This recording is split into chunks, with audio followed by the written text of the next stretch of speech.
When you're the recipient of a microaggression, you feel discomfort, whether or not you know its source. Hello, I'm Judith Davis. Sometimes a microaggression's source is obvious, as when someone expresses surprise that you've attained the position you hold. Are you really the manager? Sometimes it's very subtle.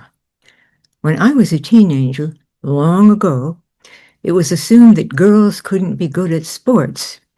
For example, in basketball, girls weren't allowed to dribble more than twice before passing because it was assumed they didn't have the stamina to dribble all the way down the court. Most of the girls I knew just accepted this because it was embedded in the culture.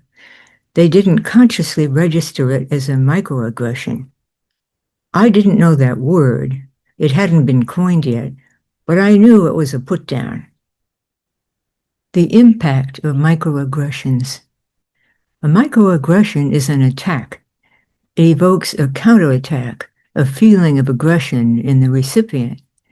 If the microaggression is obvious, the recipient will feel anger and will need to decide how to handle the situation.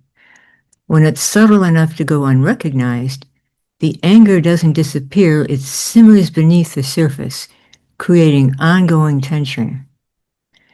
Because microaggressions are directed most often toward those in vulnerable groups, like minorities, women, and others who are marginalized, they rarely happen in isolation. They accumulate one after another, and over time, the repeated exposure compounds the emotional toll. Deleterious effects of repeated microaggressions. The immediate reactions to a microaggression include increased muscle tension, elevated blood pressure, a faster heart rate, and the release of stress hormones such as cortisol. Over time, these reactions increase the risk of serious health problems, including heart disease and diabetes. Beyond increasing these risks, repeated microaggressions create problems in other ways as well.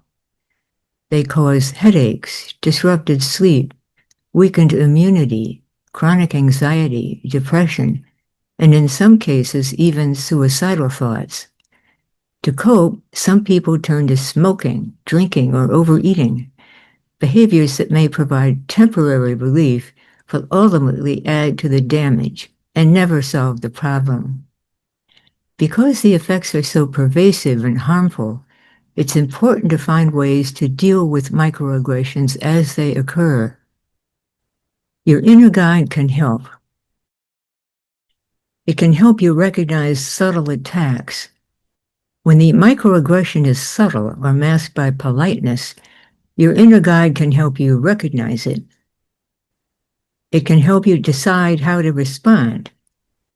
Should you confront microaggressions?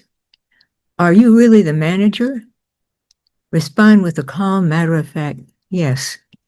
That is a confrontation. It informs them that their assumption was wrong and relieves you of angry feelings. If you have no real power in the situation, you can still complain. We should be allowed to dribble all the way down the court. That won't change the situation, but expressing your feelings will partially dissipate your anger. In some cases, the best response is no response, particularly if the situation feels unsafe, if your energy is depleted, if the aggressor has authority over you, or if there are so many microaggressions coming at you that you can't effectively respond to all of them. It will alleviate your painful feelings. Whether or not you can respond outwardly, your inner guide will eliminate the emotional discomfort caused by microaggressions. If you already have an inner guide and give it regular time to work, it will help you in these situations. And if you don't yet have one, I'll soon be offering a new way to acquire one.